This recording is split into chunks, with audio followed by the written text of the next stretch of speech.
Chile solamente van al podio los parlamentarios ex candidatos presidenciales. Ese es el requisito de nuestro país. No, nada, muchas gracias por la oportunidad. A ver, el tema de la migración en Chile es un tema que está adquiriendo mucha relevancia en los últimos años. Yo primero quiero aclarar algo. Muchos han hablado del derecho a migrar. Yo creo que hay que aclarar el derecho a migrar y el derecho a la inmigración. Está claramente reconocido en los tratados internacionales, el Pacto Internacional de Derechos Civiles y Políticos, la Convención Americana de Derechos Humanos, el de los trabajadores migrantes, que el derecho a migrar, el salir de su propio territorio o circular dentro de su territorio, obviamente que es el derecho a migrar y está reconocido internacionalmente. Pero el derecho a inmigrar, es decir, el derecho que tienen los propios estados de recibir a un migrante, es de acuerdo a la normativa interna y a la soberanía propia de cada estado. Eso hay que aclararlo porque eso no es un derecho reconocido internacionalmente. Es un derecho de cada uno de los estados soberanamente el decidir las normas por las cuales reciben o no a migrantes. Y eso está incluso reconocido por los distintos protocolos de los mismos intérpretes de la ONU que han hecho respecto a los tratados internacionales. Entonces eso quería dejarlo absolutamente zanjado. A ver, nosotros tenemos una ley de inmigración muy reciente. Y que teníamos una ley del año 70 del finales de los 70, que establecía otra dinámica, otra realidad respecto a la migración en nuestro país. Establecimos categorías migratorias muy claras, una política migratoria, una ley basada y protegiendo obviamente los derechos de los migrantes de manera clara, pero haciendo la clara distinción entre la migración irregular y regular. ¿Cuál es el problema que hay hoy día y que es un problema que está en Latinoamérica en general?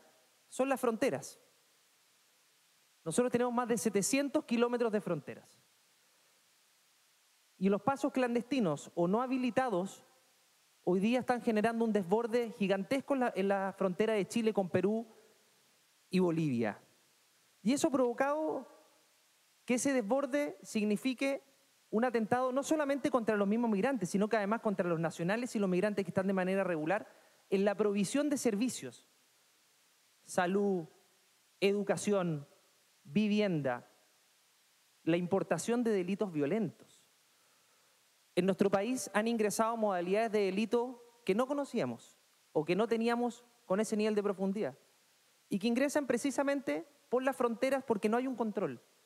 Y como no hay un control, el país no tiene la capacidad de decidir quién entra y quién no entra. Y como no tiene la capacidad de decidir, pueden entrar personas por situaciones humanitarias, que obviamente que hay que protegerlas, las situaciones de refugio o asilo, pero las situaciones de refugio o asilo, cuando vengan, y acá está una discusión que también creo que es necesario dar, porque el artículo 31 de la Convención que fija el Estatuto de las Naciones Unidas para los Refugiados habla de que el refugiado es el que llega directamente del territorio donde su vida o libertad estuviera amenazada. Y cuando vienen personas escapando de sus países, por ejemplo, Venezuela, que es donde más ha ingresado gente en los últimos años en nuestro país, vienen directamente de Bolivia o Perú, no está ingresando directamente a su territorio. Entonces, según esta convención, ese estatuto de refugiado no se le aplicaría porque no viene directamente de su país, viene de tránsito de un país que estaba, Perú y Bolivia, que no estaba siendo perseguido políticamente en esos países. Entonces, esa es una discusión que no se ha dado y que es necesario darla porque precisamente los países limítrofes, y ahí obviamente que tiene que haber un trabajo colaborativo, muchas veces están pasando como aduana a nuestro país. Porque saben que vienen a Chile, por lo tanto, pasen. ¿Y qué pasó hace algunos meses atrás? Que Perú se dio cuenta de que estaba teniendo un problema porque los venezolanos estaban queriendo salir de Chile. Y militarizó también su frontera, como lo hicimos nosotros. ¿Pero por qué lo hicimos nosotros? No por criminalizar la migración irregular. Porque los países tienen que tener certeza de las personas que ingresan a su territorio. Certeza de quién está ingresando y para qué ingresa a nuestro territorio. Es lo mínimo que pueden hacer los estados. Nosotros establecimos una ley migratoria que protege las situaciones humanitarias, mujeres embarazadas, trata, tráfico de migrantes. Todas esas situaciones están zanjadas. Pero ¿qué hacemos con el casi 50% de personas privadas de libertad que son extranjeras en la región de Tarapacá? ¿Qué hacemos con el desborde de los campamentos? ¿Qué hacemos con el desborde de la salud pública? ¿Qué hacemos con el desborde de los establecimientos educacionales? Que ya no hay capacidad, en perjuicio de los nacionales inmigrantes que están de manera regular. Entonces acá tiene que haber un trabajo colaborativo, porque no es necesario que el problema te ataque para que nos empecemos a preocupar. Y aquí la solidaridad con los distintos países de Latinoamérica es fundamental, porque hace poco tiempo Perú no vivía ese problema y lo está viviendo ahora. Y resulta que ahora se empezaron también a tomar determinaciones que en definitiva también pueden servirnos a nosotros. Pero no es necesario que otros países no lo estén viviendo para empatizar o ponerse en los zapatos en el lugar de países que lo están viviendo como nosotros con esa envergadura. Y por eso es que es tan importante el trabajo colaborativo de distintos países. Es fundamental, porque nosotros tenemos que saber qué va a pasar con esas personas, pero también saber cómo se van a comportar los países limítrofes. Porque, por ejemplo, están los hermanos bolivianos. Resulta que Bolivia no acepta reconducciones en la frontera. Es decir, si alguien ingresa de manera irregular y en la frontera es sorprendido y se reconduce a Bolivia, si no es nacional de Bolivia, es un venezolano, un colombiano, por ejemplo, Bolivia te dice, no, no lo aceptamos.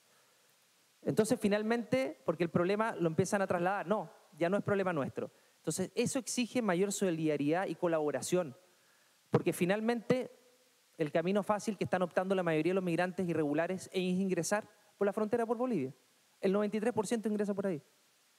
Entonces, hemos tenido una explosión de inmigración irregular, obviamente situaciones humanitarias, pero obviamente carteles de la droga, crimen organizado. Ayer la líder del Tren de Aragua, que es una organización tremendamente violenta en Venezuela, fue sorprendida y había ingresado por paso irregular. Un carabinero en Chile hace algunos meses fue asesinado por un migrante irregular. Yo no quiero criminalizar al migrante irregular, pero todo Estado tiene derecho a saber y debe saber quién ingresa por sus fronteras y de qué manera lo está haciendo y los antecedentes. Entonces, cuando se hablaba también de Venezuela, uno pediría también colaboración, por ejemplo, para efectos de entregar los antecedentes, porque muchas veces la Fiscalía o los tribunales solicitan los antecedentes de determinada persona, que no se sabe, porque cuando lo agarran en la calle te pueden decir que se llama Juan Pérez y resulta que esa persona es una persona buscada en su país de origen. Pero esos antecedentes y esa reciprocidad tiene que ser permanente y tiene que ser, ojalá, expedita. Y eso es fundamental para colaborar entre los dos estados. Es decir, si ustedes tienen una persona que es un peligro para la sociedad, también es un peligro para nosotros. Y esa información la necesitamos tener. Y es por eso que es importante la solidaridad. Se está hablando ahora de los corredores humanitarios. Es algo que nació a propósito de guerras. Yo no sé si tenemos la capacidad de poder colaborar entre los distintos estados para tener un corredor humanitario, por ejemplo, Venezuela. Porque Venezuela ahora, es verdad, mandó un avión para sacar personas en situación migratoria irregular que estaban en la frontera entre Perú y Chile.